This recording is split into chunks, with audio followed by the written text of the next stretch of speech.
Okay. Y'all, thank you for coming. We're delighted to have with us Josie McDaniel Burkett signing, assisted by Holly May. Ladies, thank you again. I'll call on Chaplain Joseph Douglas. Lead us in prayer, please. Thank you, Governor. The book of James, chapter 1, reminds us that trials are a testing of our faith that produces perseverance. Let perseverance finish its work so that you may be mature and complete, not lacking anything. Let's hold strong to our faith, continue to love one another, and we will persevere together. Let us pray. If you are a praying person, pray with me, please. Almighty God, we come before you today and we give you thanks for another day of life. I ask your blessing upon our country and our state. I pray that you would provide wisdom to our state officials and leaders.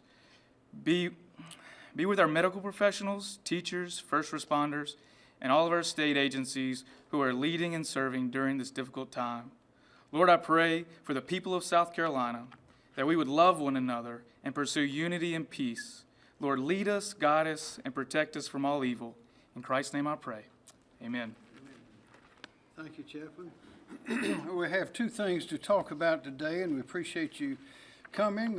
One is about money, and the other is about a vaccine. You know, all of those things have been in the news. As you're aware, the Accelerate SC Task Force has played a vital role in the safe and swift revitalization of our state's economy. And we are confident that we are doing better than a lot of the other states are doing, because we've made good decisions, collaborative decisions.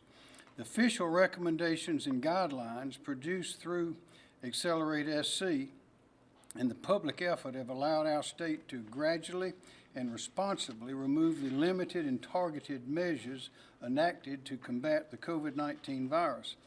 One important charge given to Accelerate SC was the conduct of a thorough and complete review of the Federal Coronavirus Aid, Relief, and Economic Security Act, that's the CARES Act. They were also tasked with providing expenditure recommendations to my office for the $1.9 billion Coronavirus Relief Fund that included the CARES Act for the reimbursement of South Carolina COVID-19 related expenses. On June the 10th, I provided the General Assembly with recommendations based on those from Accelerate SC for the first phase of expenditures of CARES Act funds.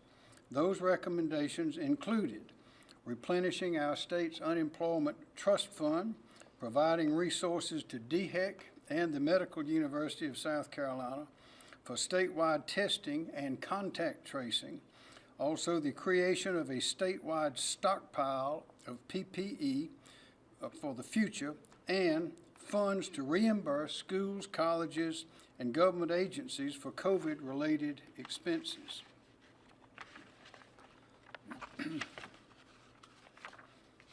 Today, I have provided recommendations, you may have a copy of it there, for the second phase of expenditures of the Coronavirus Relief Funds, CRF, from the Federal Coronavirus Aid, Relief, and Economic Security Act, the CARES Act. That is, these are the recommendations for the second phase. First, the Unemployment Insurance Trust Fund. In order to prevent our state's small businesses from paying higher taxes to replenish the Unemployment Trust Fund, I have recommended that an additional $450 million be authorized and made available to the Department of Employment and Workforce for the Unemployment Insurance Trust Fund. As you know, in the first phase, I asked for, and the legislature provided $500 million into that fund. Second, for small businesses, I have proposed that $30 million be made available in the form of one-time $5,000 grants to small businesses, that is, to small businesses that did not receive federal funds under the Paycheck Protection Program loans from the Small Business Administration.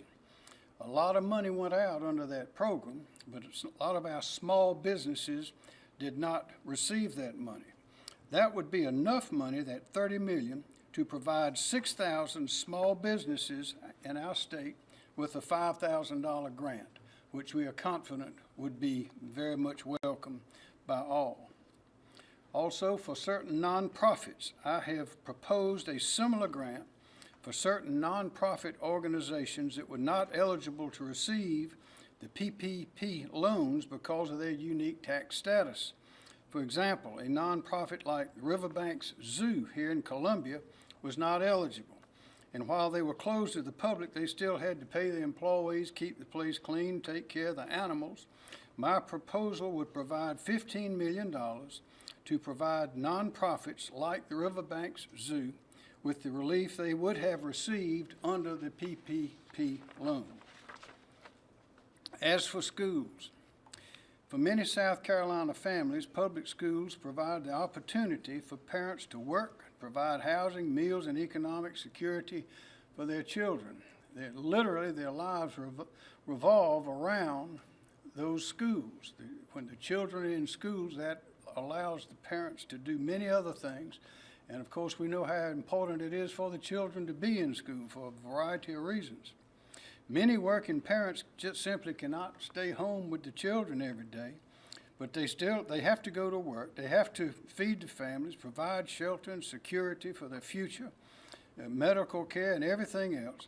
If a parent wants to send their children back to school, or if they want to keep their child at home, they should have their choice. They shouldn't have to choose between their child or their job. 19 school districts began this school year with their classrooms open 5 days a week. However, a large number of school districts chose not to provide parents with that option. Parents are not happy. I am not happy. I don't know anybody who is happy about this.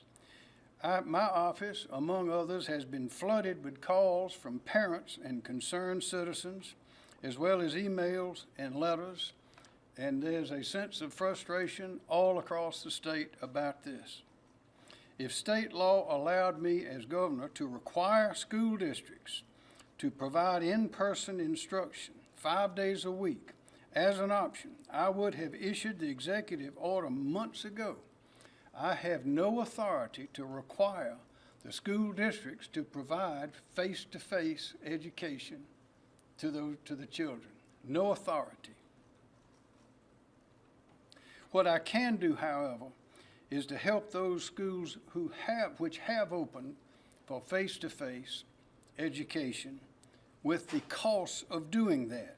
The costs of in-person reopening are significant. And so I have recommended to the General Assembly that up to $50 million be authorized to reimburse public schools districts and charter school authorizers for COVID-19 related costs incurred by those schools reopening and providing 5-day in-person classroom instruction to the students. South Carolina's economy is returning to normal because people have returned to their workplace following precautions designed to keep them healthy and working. I believe that schools are no different. I believe that by following official COVID-19 procedures and protocols, schools too can be reopened safely and sensibly, the same way business, manufacturers, restaurants, merchants, and state government have done and are still doing successfully today. And we announced some time ago and made it doubly clear to all the school districts, if they need the protective equipment, we will provide it at no cost. Many have asked, some have not.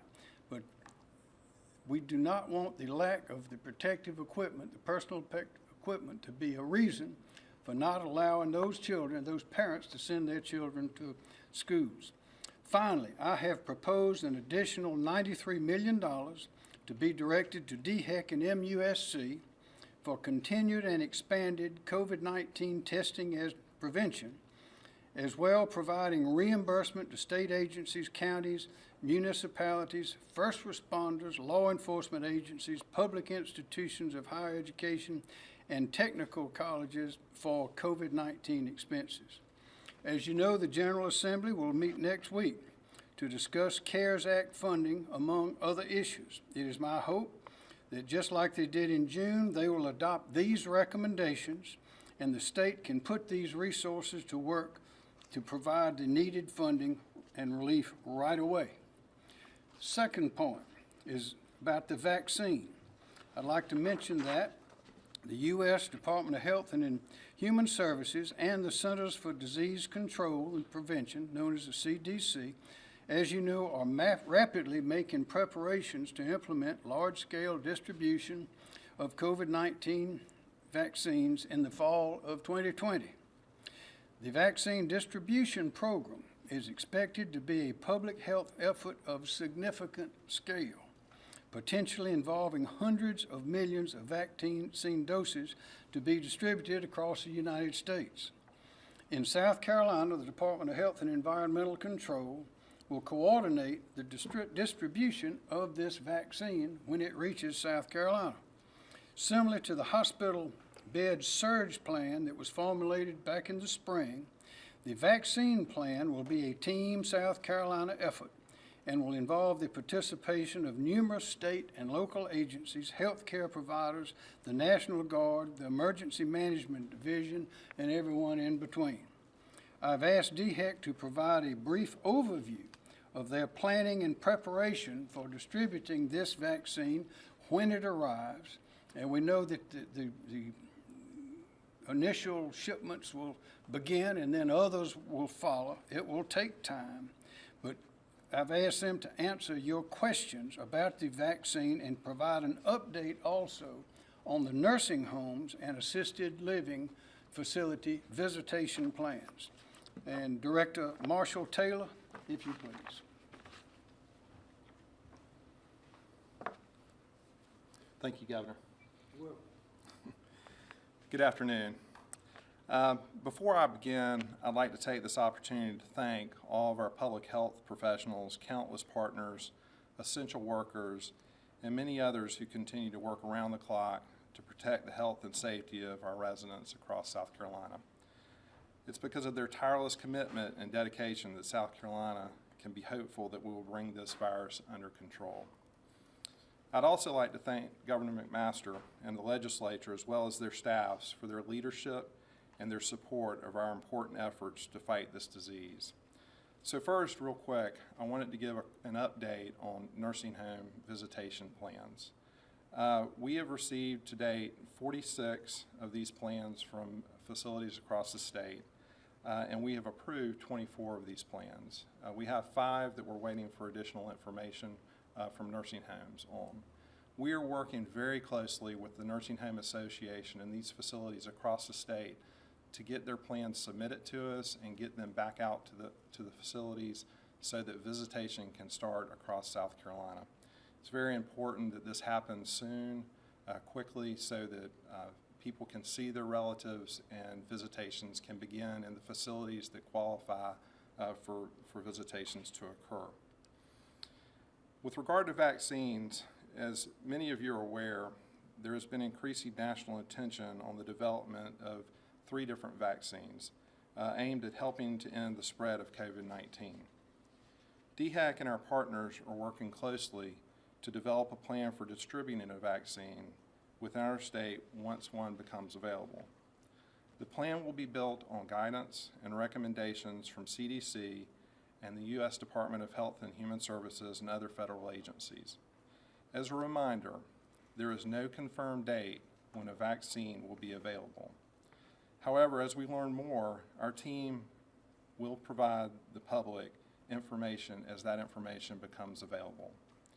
In lieu of a vaccine, we must continue in our united fight against this deadly disease by remaining vigilant about taking recommended precautions, including practicing social distancing, wearing a mask, and know your status by getting tested.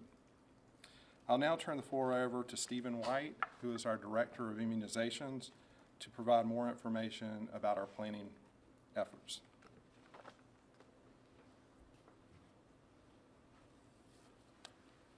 Thank you, Director Taylor. Good afternoon.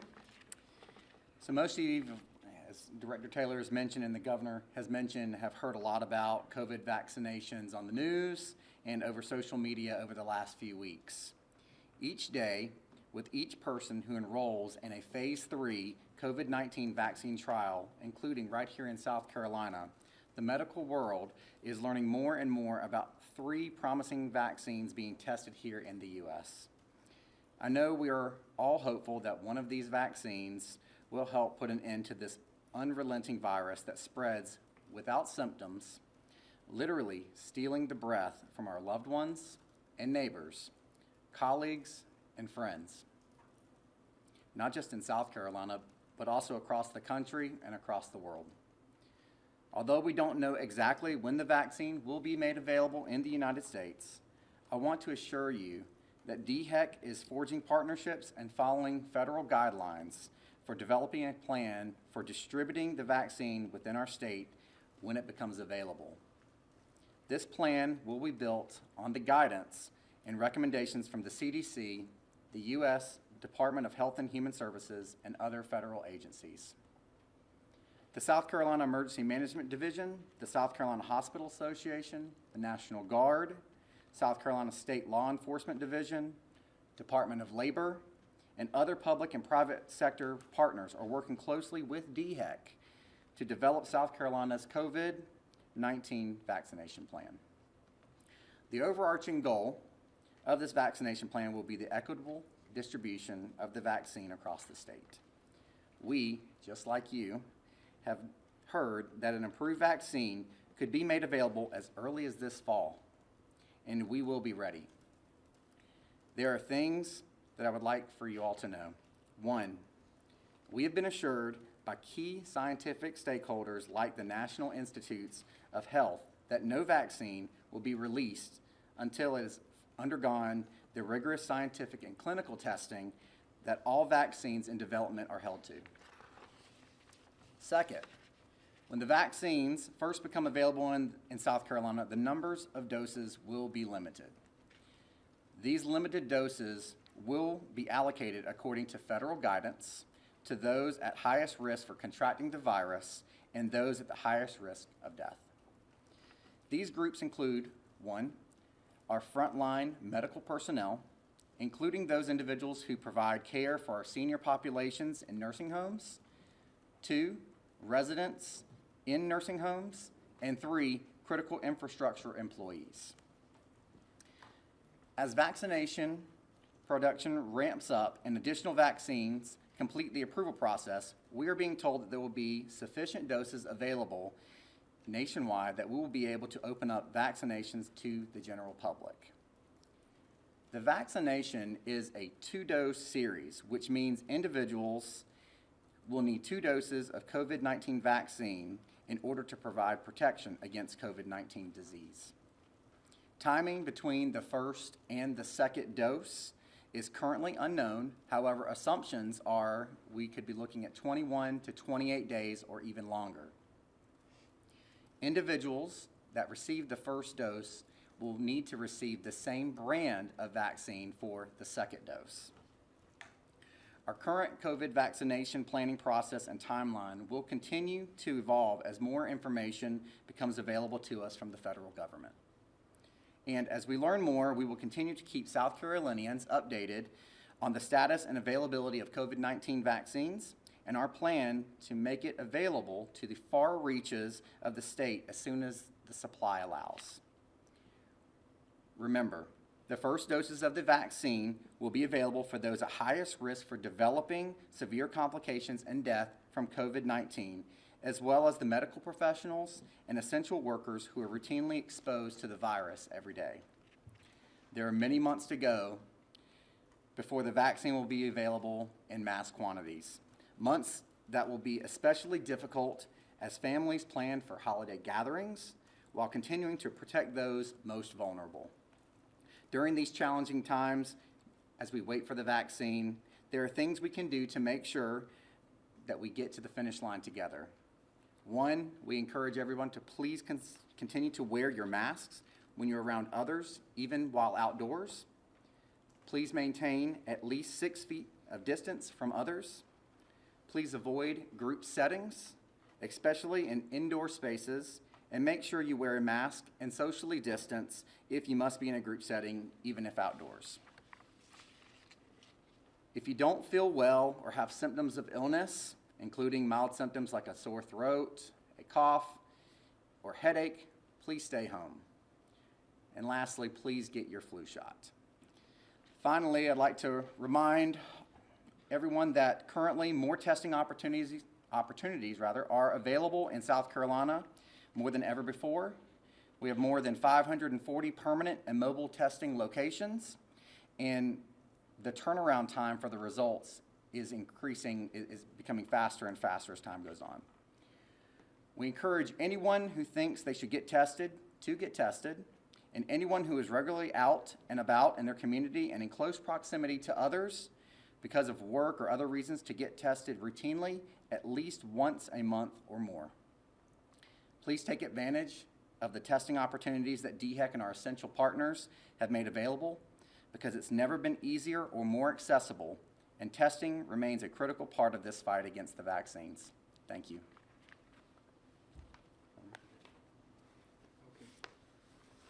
Don't go far. I'm not. Are there any questions? Go. Yes, ma'am. Today we found out via the Twitter account of the Ohio governor that Dr. Duvia is going to be leaving DHEC. When were you all aware, and is there a reason that she is leaving DHEC? Yeah, so we learned of that this afternoon as well. My understanding is that she has family in Ohio, and she's going to be closer to her family. And actually, this is a promotion for Dr. Duvie, and so we're very happy for her. We will miss her. She has been an asset to DHEC, but understand her decision. Did you also learn via Twitter? No, Okay. I learned from Dr. Duvie. So when is her last day? She's going to be here for a few more weeks, so there's going to be a transition period. It'll be a smooth transition. Who will be her after she leaves? So that'll be determined. That's still to be determined. On the issue of the vaccine, once it does become available, well, number one, we know that MUSC has been testing one of those vaccines. Have they given any kind of indication on when that vaccine may be available? Not that I know of, but Stephen? I'm not aware at this moment in time. Also on the issue of vaccines, you kind of have two pots of people. You have some on one side who feel like we've been rushing the vaccine and that it may not be completely ready by the time it is ready. Then you have another, sect of people who are against vaccines in general. Are you concerned about both of those numbers kind of being combined and heightening the numbers of those not getting it? So I'll try my best to address that as best as I can and with what ability I do have. Messaging is very critical for who can get the vaccine and when it's available. And to your point about safety of vaccines, what we have heard thus far from our CDC counterparts and others on a national scale is that the vaccine will be safe and efficient before they push it out. And that's all that as far as DHEC is concerned, we don't make those decisions. Today at USC, Dr. Birch said that there would be a surge testing team coming to South Carolina. Can someone explain what's going on there? Yeah, so a surge testing has been done across the country by our federal partners, and they've chosen Columbia to come and do surge testing, which is basically they are here for 12 to 14 days, and they provide all the testing supplies up to 5,000 tests per day. And so it's a great resource, additional testing resource for the Columbia area. And those sites are still being determined. That testing should start, I believe, next week, but they'll be here for several days. DHEC and the University of South Carolina is going to help provide the resources, the logistical resources for those teams, but they do bring in all the testing supplies. They do all the analytical lab work on those tests. And so it's a great resource, and we're really appreciative of them bringing that to South Carolina. And so will only be in Columbia or around the state? The Columbia area, it's just going to be in the Columbia area. And at this point, I believe they're planning for 2 sites in the Columbia area to be announced.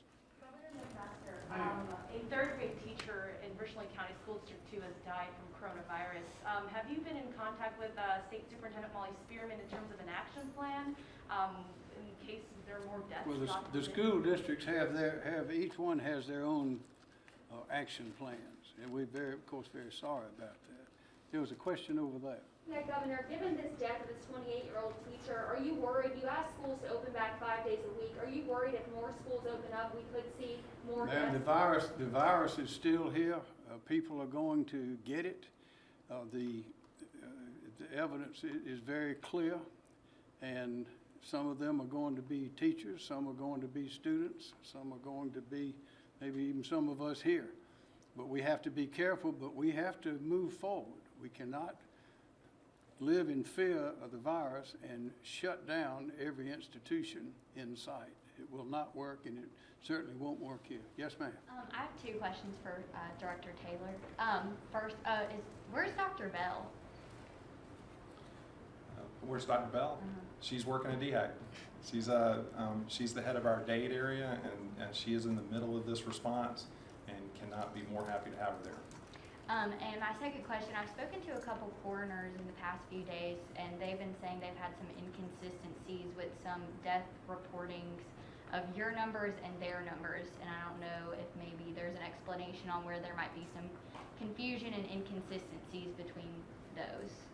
Well, the coroners get their information through a different stream than we do sometimes, which can result in inconsistencies.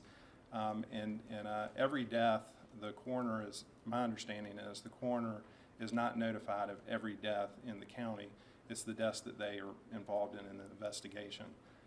And so between that and the lag in information, sometimes related to the information that they receive and we receive, can result in some inconsistencies. But we've been working or trying to work very closely with the coroners to get them the information that they need and that we can legally provide. That's another issue, is that we're restricted under the law as to who we can provide certain types of information.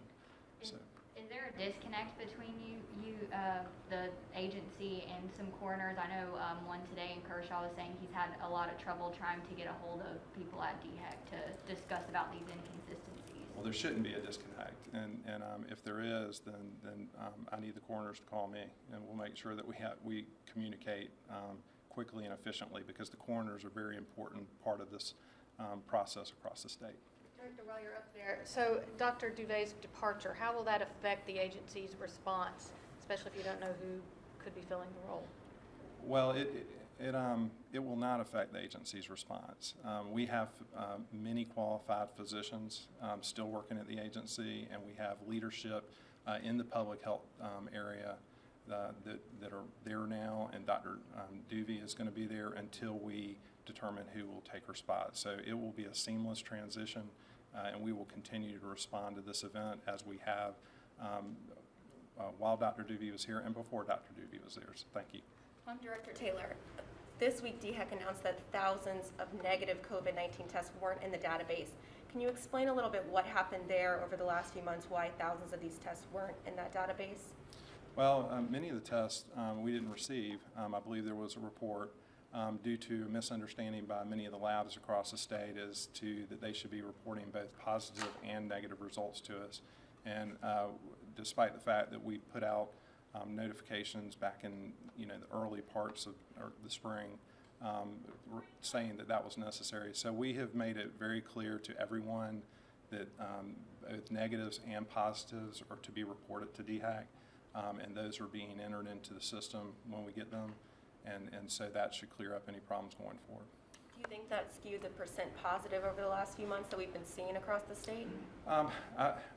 I don't believe it. My understanding is there's not a significant impact on that, but that will be determined once we receive all these results and we can look at the numbers going forward. Back in the back, yes, ma'am. You're giving all this money to the schools. I did follow your guidance to move back to 5 days a week face-to-face. Is this somewhat of a punishment for those schools who maybe still need funding? No, ma'am, it costs money to open a school. You have electric bills, you have to clean. When the people are in there, there's a lot of expenses involved, and this is directed specifically at that. And we hope it will allow some more easily to open up. healthy 28-year-old teacher, how many teacher deaths is acceptable a week to continue with 5 Zero. days a week? No death, a teacher or otherwise. It's always a tragedy. I didn't know the young lady. What I read, she sounded like a beautiful person. It's sad. We're sorry for the family, but we've had a lot of people die in the state because of this virus, and that's the reason we're here, is to keep that number as low as possible, and 0 is the acceptable number. Director, Yes, ma'am. I have a question about the vaccine. Is there a particular percentage of South Carolinians that you would want to see covered by the vaccine that would help that would solve Yeah, I'll the state's answer that, COVID all problems? of them. Okay. But that's not going to be possible at the beginning. Would you like to, Mr. White? Yeah, so that's a great question, and to Governor McMaster's point, we would love for everybody to get vaccines. However, we do understand that not all communities and not all populations do receive vaccines. So we will do our best to manage expectations for when the vaccine is available. Just another point is that vaccine is only indicated at this moment in time for adults, not for children. So that's very important as we're hopefully more vaccine will become available for children in time. On your list, when you say critical infrastructure employees, can you detail like who's a priority among those what's critical infrastructure? So there's a very long list that the CDC and CISA and the groups will, that we have a list. And so I think we can provide that information maybe on our website to you. It's a very long list. Following up on that, the CDC asked states in a letter to have a distribution plan for vaccines in place by November 1st. Is DHEC following that timeline in terms of expediting licenses and permitting as the CDC asked? Right. So we are working closely with the CDC. We're working with them on a weekly basis and sometimes even on a daily basis as new information is coming out. A vaccine plan is actually going to be due to the CDC prior to vaccine allocations coming to the state, which we hope to have by the end of the month. So yes, to answer your question, we will be working with CDC on our vaccination plan, and they will be intricately involved. I have a question for the governor. Okay. My question's for the governor as well.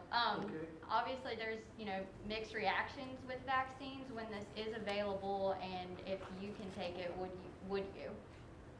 I don't know if I'll be one that's on the list to take it. When it's 'cause this could available be- for more folks. Oh, and it's available, yes, and a flu shot. Would the governor not be considered a priority to get a vaccine? Our governor's not a priority for some people. Perhaps. I have a question about colleges, Governor. Obviously, colleges across the state have been opening up. We've seen very high cases, including at the University of South Carolina. Bars in particular, bar owners in particular, have been raising some alarms. They feel like they're in a tough spot, right? Because they're reopening, trying to get business in, but then at the same time, colleges have been reopening and you have just a crush of students coming in. I'm wondering, what is your message to particularly, your University of South Carolina, Clemson, your larger schools, where these students are where the schools are seeing high numbers of positive cases? What should they be doing to help limit that crush of students? They're doing it.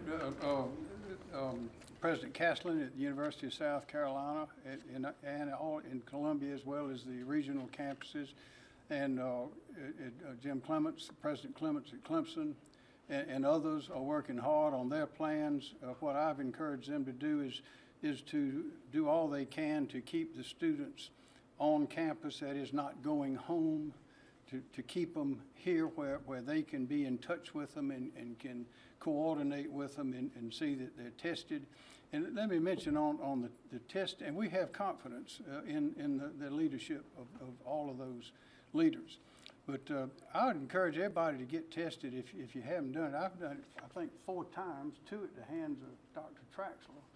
And there's really nothing to it. And so I would encourage people, it's so widely available in our state and going to be more so when that team gets here, that it's a good time to get tested. And it doesn't hurt. So There's been a real drop-off in people getting tested. If or you or the director could address that, why have we seen such a drop-off? Well, we're not exactly sure, but we think some of it is testing fatigue. People have been tested, and the process can be uncomfortable to some, but That is actually getting better because there are new types of testing, saliva testing, also testing where you don't go all the way up in the nasal cavity but lower in the nasal cavity. So, you know, the times of those painful tests, or not painful but uncomfortable tests, are hopefully soon behind us. The other thing is, I think there are a lot of asymptomatic people out there walking around with the disease that don't have symptoms, who don't think they need to get tested. And those are the people really that we really want to get tested, so we know that they have the disease and that they can take the appropriate steps and to protect themselves and their family and their friends. We are making testing widely available. It's just like the governor said, it's easy. It's no longer uncomfortable, and so we just would request that people get out and get tested. Director, we've heard of some issues with people reporting death certificates of loved ones saying they had COVID when they were never tested or didn't show symptoms. What are you guys doing to people who maybe don't trust those death numbers because their loved one actually was never tested for COVID, but it shows up on that certificate? Well, I'll tell you what, I'm going to let Dr. Traxler speak to the death certificate issues. Thank you, sir. Thank you, Director Taylor, Governor. So we not only take the report that we receive from healthcare facilities and healthcare providers, but we also cross-match it with, as you said, the death certificate. We cross-match that death certificate then with labs to look for people who have tested positive. All of the confirmed deaths that we report out have tested positive. If someone is concerned that maybe the death certificate is incorrect, I would recommend that they reach out to the physician or medical provider who completed it and discuss it with them. But if you guys find that person did not have a test, but their certificate says COVID, but you check and they did not have a test, that number is not counted. Those are considered probable. That person then, according to the death certificate and the rules of filling it out, is in the professional judgment of that medical professional, had signs and symptoms and consistent with COVID-19. But did not have any test performed. Those are the probable deaths. So those do count as probable, but they do not count as confirmed. Director, I have a question about any inklings of like the price of a vaccine, how much that would cost, and as well as for underserved or impoverished communities, would you be open to providing free vaccines for those who may not be able to afford it? Right, so when vaccine becomes available, we currently do have some programs within DHEC that serve those types of populations that either don't have insurance or they're underinsured. And so at this moment in time, yes, those considerations are being taken under consideration. And no price approximately how much it would No, cost? we don't want price or cost to be a barrier for vaccines. And Director Taylor, I have a question about saliva testing. We've seen it rolled out very successfully on USC's campus, testing a large number of students. Are there plans to roll this out widespread on the community level, and how accurate is saliva-based testing? Yes, there are plans to roll it out statewide and make that the primary way people will get tested. My understanding is that the level of accuracy is almost equivalent to the PCR, the other type of testing, the nasal swab testing. And we are actually working with our laboratory to use the Yale model and put that in place so that we can use that model. And we're also working with USC to see if we can expand their resources so that they can take their testing beyond USC. So I do think that saliva testing is the testing of the future, and we are putting a lot of effort with our partners into saliva testing. And when might that be rolled out? I'm sorry? When might that be rolled out? It's already being rolled out. We had a testing event last week in Aiken in partnership with USC, a very small testing event, but we are rolling that out as we speak. And so it'll be, until it's statewide, it'll be a few days, few weeks until it's statewide, but it is getting rolled out currently. Director Taylor, what happened with that Sumter County death where we were told it was a child who died, it turns out it was an 80-year-old? What happened there? So the facility entered the information incorrectly into the system, and so we report what is reported to us. We had questions about that, and actually Dr. Traxler, if you'd like to speak to this in more detail, she actually is the one that conducted the investigation on this. Thank you. So as Director Taylor said, It was reported to us initially as a pediatric death with the date of birth corresponding to that. And so that is what we report out. That information was provided to county leaderships, before it went to the press that day. We're already in the process of doing this investigation into the death, and through that investigation determined that the date of birth was keyed in inaccurately into the system and into our system by the other healthcare facility. And so it was actually an elderly individual. So I immediately contacted folks at DHEC, the governor's office, and the coroner's office in Sumter to let them know of that. Was it the nursing home that reported the death to you? It was a healthcare facility. Last question. I have a vaccine question. I know that you mentioned that it's not being offered right now once it becomes available to kids. But I am wondering, when it does become to children, we know that there are certain vaccines that kids need to get in order to go to school. Do you foresee a COVID vaccine as being a requirement by DHEC in order for kids to go to school? I don't think we've had that discussion yet. Governor or Director? So that actually is a decision by the legislature as to what vaccines are required to go to school. Do you recommend that they pass that? I'm sorry. I'm sorry. Do you recommend that they take that up next year and pass that? I believe that they probably will. Y'all, thank you very much for coming, and we'll see you next time. Thank you.